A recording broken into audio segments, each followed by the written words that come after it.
Buenas tardes, chicos. Bueno, espero que este videíto casero que les mando sirva para poder explicar las actividades que tenían que completar hoy acerca de las ideologías obreras que representaron los intereses, las luchas de aquellos trabajadores de fines del siglo XIX y que luego se trasladaron al siglo XX y al siglo XXI. Ustedes habrán visto que yo les había pedido que hicieran un cuadro con 4 columnas. En una tenía que decir características, en otra anarquismo, socialismo y sindicalismo, o en el orden que ustedes tuvieran. Estas características debían ser colocadas en forma vertical y completadas cada una para su comparación. Entonces, la primera característica que ustedes tenían en el blog era la época de surgimiento. Estas ideologías, todas, se fortalecen durante el siglo XIX. Hay algunos socialistas desde sus orígenes que se remontan tal vez al siglo XVIII, pero nosotros vamos a trabajar con las ideas que se trasladaron a través del tiempo, y esas ideas surgieron con mucha fuerza en el siglo XIX y durante la Segunda Revolución Industrial, que es el tema que nosotros estamos trabajando. Los representantes más importantes, ustedes habrán encontrado que entre los representantes más importantes del anarquismo estaban Bakunin y Proudhon, que eran trabajadores y que habían enarbolado la bandera del anarquismo. Entre los representantes del socialismo habrán encontrado especialmente a Carlos Marx y a su discípulo Federico Engels. Y dentro del sindicalismo hay mucha cantidad de nombres. Nosotros vamos a poner representantes de todo tipo de sindicatos, en general anónimos, porque cada grupo de trabajadores tuvo su representante en particular y no podríamos poner todos los nombres. Vamos a empezar ahora a explicar qué es el anarquismo. Como se lo dice el nombre, proviene de anarquía, y anarquía significa sin gobierno. ¿Qué significa que surgieron los anarquistas en el siglo XIX? Los trabajadores que lideraron esta ideología consideraban que los hombres eran libres, que no tenían que tener ni Dios, ni patrón, ni marido, en el caso de las mujeres, ¿no es cierto? Y en el caso de la humanidad, que no tenía que haber gobiernos, porque según los anarquistas, los gobiernos solo representaban los intereses de la clase alta, de los ricos. Ellos decían que los hombres eran naturalmente buenos y que, como eran buenos, no necesitaban ni leyes, ni órdenes, ni policía, ni gendarmería, ni ejército, y que naturalmente podían ser solidarios y se podían ayudar a los unos a los otros. Bueno, nosotros sabemos hoy, en función de la sociedad en que vivimos, que esto fue una utopía realmente. Muchos autores dicen que los hombres somos egoístas naturalmente y aprendemos a compartir y aprendemos a ser solidarios.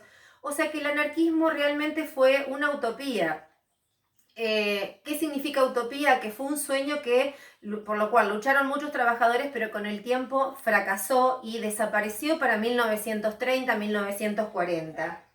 Los anarquistas luchaban porque los trabajadores tuvieran salarios dignos, 8 horas de trabajo, vacaciones pagas, protección de las mujeres y los niños, jubilación, protección frente a los accidentes de trabajo, seguro de vida, jubilación, no sé si lo dije ya, aguinaldo. Esto nosotros lo conocemos como los derechos del trabajador.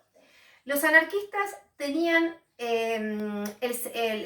digamos, se sumaban a esta agrupación trabajadores de muy bajos recursos o también trabajadores que eran bastante bohemios. Muchos de esos trabajadores aprendían a leer y escribir en forma espontánea, se ocupaban ellos mismos, eran idóneos para aprender a leer y escribir, y les interesaba mucho que otros trabajadores también aprendieran a alfabetizarse y a hacer primeras cuentas, sumar, restar, multiplicar. Los anarquistas tenían estrategias de lucha que eran insólitamente atípicas, porque por un lado fundaron escuelitas o iban de casa en casa enseñando a leer y escribir, hacían obras de títeres en las plazas o hacían obras de teatro, o se paraban arriba de una mesa en una confitería de pueblo y empezaban a hablar a gran volumen de voz para que la gente se acercara a escucharlos. pero también tenían otro formato de protesta que era la violencia. Eran capaces de dar la vida por la causa y eran muy individualistas al momento de hacerlo. Un solo anarquista podía armar una bomba casera y ponerlo en la puerta de una comisaría o en la puerta de una fábrica, o hacer un sabotaje como por ejemplo cortarle la electricidad a todas las máquinas de una empresa, o ponerle una bomba en las ruedas a un auto de un patrón.